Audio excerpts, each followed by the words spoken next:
Hello everybody, నేను Sujani. Welcome to my channel salt and Sujani, my daily cooking blog. ఇవాళ మీకు ఒక మంచి కంఫర్టింగ్ అండ్ కమ్మగా ఉండే ఒక మటన్ పులావ్ రెసిపీ చెప్తానండి. తప్పకుండా ఒకసారి ట్రై చేయండి ఈ విధంగా. సో దీనికోసం మనం ఫస్ట్గా బిర్యానీ మసాలా తయారు చేసుకుందాం. దానికి ఒక బిర్యానీ ఆకు, ఒక జావిత్రి, 4 ఇలాచీలు, 5 లవంగాలు, 1 ఇంచ్ అంత దాల్చిన చెక్క, 1 టీ స్పూన్ అంత షాజీరా, ఒక 10 మిరియాలు, ఇవన్నీ కూడా మంచిగా ఫైన్ పౌడర్ లాగా గ్రైండ్ చేసి పెట్టుకుందామండి. ఇది మనకి ఈ మసాలా వాడటంతో బిర్యానీకి మంచి ఫ్లేవర్ వస్తుంది. ఇప్పుడు నేను ఒక బౌల్లో మటన్ మ్యారినేట్ చేసుకుంటున్నాను. ఒక 1 kg విత్ బోన్ మటన్ తీసుకున్నానండి. దాంట్లో ఒక 2 టేబుల్ స్పూన్స్ అంత ginger garlic paste, 2 table spoons అంత పచ్చిమిర్చి పేస్ట్. కారం పొడి వేయమండి, సో మీరు కారానికి తగ్గట్టు పచ్చిమిర్చి వేసుకోండి. అలాగే మనం గ్రైండ్ చేసి పెట్టుకున్న బిర్యానీ మసాలా పౌడర్, ఒక అరబద్దంతా నిమ్మరసం, ఇంకా 1 కప్పు పెరుగుని మంచిగా విస్క్ చేసుకొని లంప్స్ లేకుండా అది వేసుకున్నాను. ఒక 2 టేబుల్ స్పూన్స్ అంత ఉప్పు, అలాగే 1/2 కప్పు సన్నగా తరిగిన కొత్తిమీర, 1/2 కప్పు సన్నగా తరిగిన పుదీనా, అండ్ 1 టేబుల్ స్పూన్ అంత సన్ఫ్లవర్ ఆయిల్. ఇవన్నీ వేసి బాగా మంచిగా కలుపుకోవాలండి. మటన్కి ఇవన్నీ మసాలాలు పట్టేలాగా బాగా కలిపి మూత పెట్టేసి, నేనైతే ఓవర్ నైట్ మ్యారినేట్ చేసుకున్నానండి. మీద టైం లేకపోతే 1/2 అవర్ టు 1 అవర్ ఖచ్చితంగా మ్యారినేట్ చేసుకోండి. ఓకే, సో ఇది పక్కన పెట్టేసుకుందాము. ఇప్పుడు నేను ఒక 5.5 కప్స్ అంటే 800 గ్రామ్స్ బాస్మతి రైస్ని శుభ్రంగా కడిగేసుకుని దాంట్లో కొంచెం వాటర్ వేసేసి ఒక 1/2 అవర్ సోక్ చేయడానికి పెట్టేస్తానండి. కంపల్సరీ బాస్మతి రైస్ అనేది 1/2 అవర్ సోక్ అయ్యేలా చూసుకోవాలి. ఓకే, సో దీన్ని పక్కన పెట్టేసుకుందాము.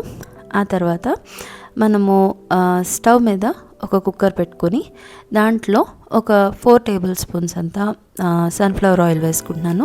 అలాగే 1 టేబుల్ స్పూన్ అంతా నెయ్యి వేసుకుంటున్నానండి. 2 మీడియం సైజ్ ఆనియన్స్ని సన్నగా పొడుగ్గా కట్ చేసుకున్నాను. అవి వేసి మంచిగా గోల్డెన్ కలర్ వచ్చే వరకు వేయించుకోవాలండి. ఇదిగోండి, ఈ విధంగా చక్కగా గోల్డెన్ కలర్ వచ్చేయాలి. ఆ తర్వాత ఒక 2 టీ స్పూన్స్ అంతా ధనియాల పొడి, 1 టీ స్పూను జీలకర్ర పొడి, అలాగే ఒక 2 టేబుల్ స్పూన్స్ అంతా కసూరి మేతి అండి. ఇది మీ దగ్గర ఉంటే తప్పకుండా స్కిప్ చేయకండి, చాలా మంచి టేస్ట్ వస్తుంది. సో తప్పకుండా వేసుకోండి. ఓకే, సో అన్నీ ఒకసారి బాగా కలిపేసుకొని మనం ఏదైతే మటన్ మ్యారినేట్ చేసి పెట్టుకున్నామో అది దీంట్లోకి వేసేసి మంచిగా హై ఫ్లేమ్లో దీన్ని బాగా వేయించుకోవాలండి. ఎప్పుడైనా నాన్ వెజ్ అనేది మనము వేయంగానే హై ఫ్లేమ్ ఉండాలండి, ఫ్లేమ్ లో ఉండకూడదు. ఇదే టైంలో కొంచెం సాల్ట్ కూడా వేసుకున్నాను. మూత పెట్టేసి మీడియం ఫ్లేమ్లో అట్లా ఒక 5 మినిట్స్ వదిలేస్తే నీళ్లు ఊరిపోయారు, చూసారా. ఇప్పుడు మనము కుక్కర్ది మూత పెట్టేసుకొని ఒక 7 to 8 విజిల్స్ నేను ఇక్కడ కుక్ చేసుకున్నానండి. మటన్ను ఆల్మోస్ట్ 90% కుక్ అయిపోవాలన్నమాట. సో దీన్ని ఒక్కసారి మనము బిర్యానీ పాట్లోకి ట్రాన్స్ఫర్ చేసేసుకుందామండి. తర్వాత దీన్ని స్టవ్ మీద పెట్టేసి, ఈ మటన్లో ఆల్రెడీ మనకి 2 కప్స్ ఆఫ్ వాటర్ ఉందన్నమాట. దీంట్లో మనము 5.5 కప్స్ రైస్ వేసాం కదా, సో ఇక్కడ 1:2 రేషియో చొప్పున 11 కప్స్ ఆఫ్ వాటర్ కావాలి మనకి.